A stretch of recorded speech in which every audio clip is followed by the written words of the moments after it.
Very virgin talaga ang atake niya. Gusto ko yung glow ha, may glow siya. Maganda yung shade niya ha. Matitipid mo siya kasi konti-konti lang yung ilalagay mo. Ang ganda ko siya.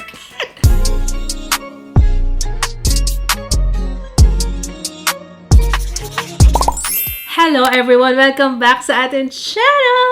So today, ang ating gagawin is swatch fest and wear test. Bale magkahiwalay na araw kong film to, opo, para mas accurate tayo. So iba yung araw ng wear test, which is today. Yung swatch fest, ginawa ko na on a different day para hindi maapektuhan yung ating face. You know, para mas accurate yung ating review. Nakita niyo sa title, Strokes tayo. So, mag-start muna tayo sa Swatch Fest. With Strokes Cosmetics, this is their Crush Blush. Meron na sila nito dati, pero right now, nagdagdag sila ng shades.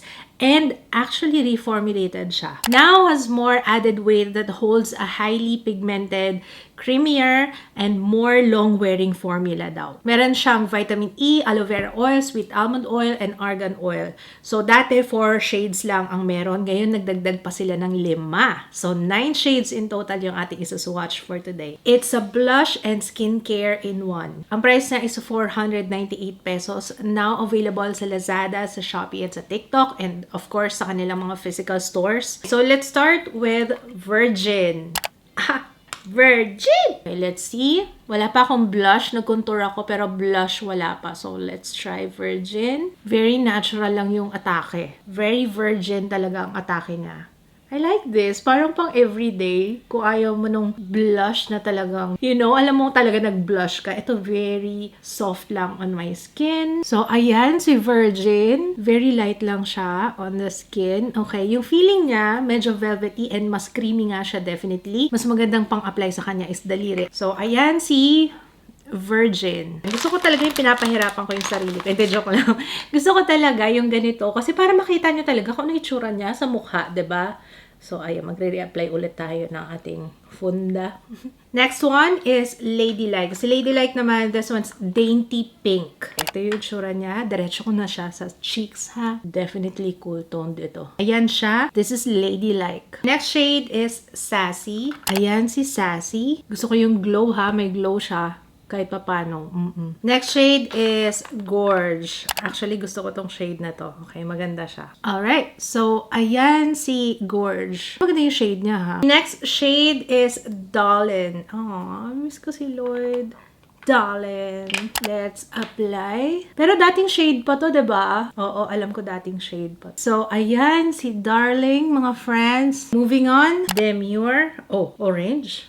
Let's see. Medyo pa-demure lang yung pag-apply ko, ha. Hindi ko na dinamihan. Pero buildable naman siya. So, depende sa inyo kung anong level of intensity you want. But, ayan yung itsura niya. This is demure. Alright, next shade is Charmed. A little goes a long way para hindi kayo mabigla. So, ayan si Charmed. Next one is So Fab. Let's see. Matitipid mo siya kasi konti-konti lang yung ilalagay mo. Diba? No?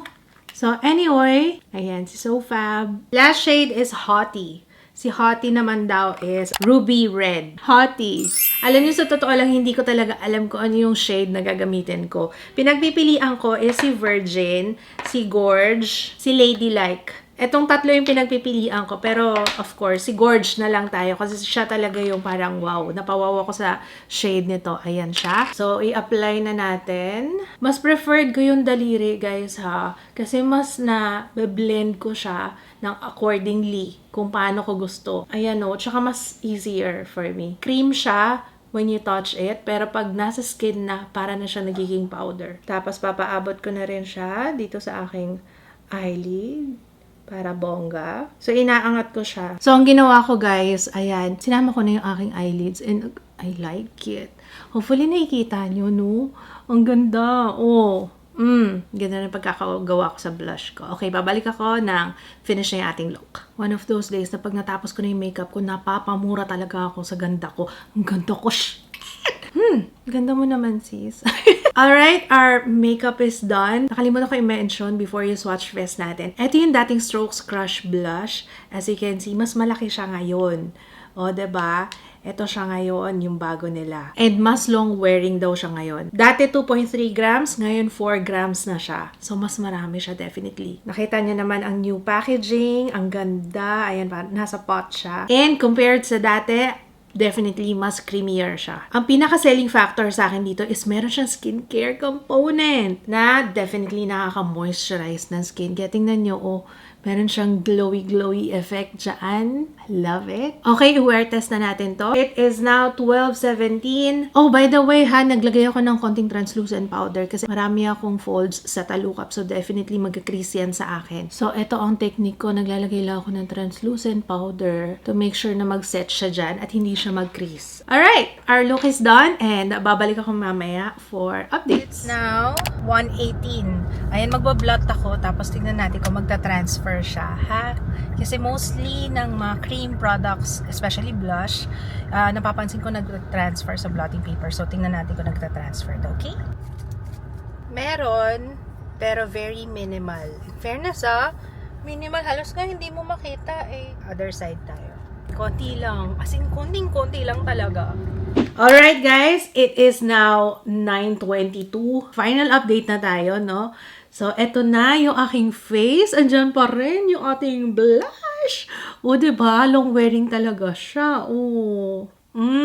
Pak. May konting creasing. Pero kailangan lang talaga na iset with powder talaga. Sa maraming crease ha. So, ibig sabihin, pwede pa rin siya sa eyelids. As eyeshadow, ganyan. O, diba? Very nice! Personally, favorite ko si Gorge. Si Gorge talaga is the best.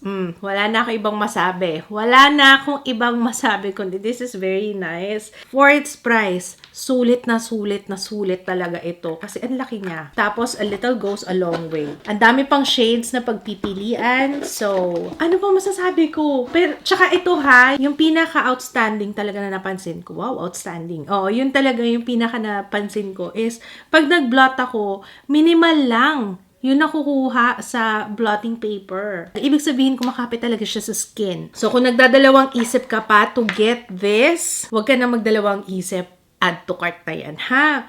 Okay, so, ayun lang, guys. Wala na ibang masabi. I love it. Gusto ko yung glow niya. Gusto ko yung pagkaka-blend out niya sa skin ko. It looks very nice. Very natural lang yung effect niya. So, anyway, depende naman sa inyo kung paano nyo i-build up yung intensity kasi buildable naman siya. Yung ginawa ko kanina, I like it just the way in-apply ko siya kanina. So, wala na ibang masabi. I love it! So, congratulations, Strokes Crush Blush. Ayan. So, yun lang, guys. Sana na-enjoy nyo itong video na to. Kung meron kayong request, feel free to comment down below. Kung hindi ka pa nakaka-subscribe, make sure to subscribe and turn on the notification bell. Syempre, para lagi ka updated every time na meron tayong bagong upload. Thank you so much for watching. I will see you again on my next one. Bye, guys!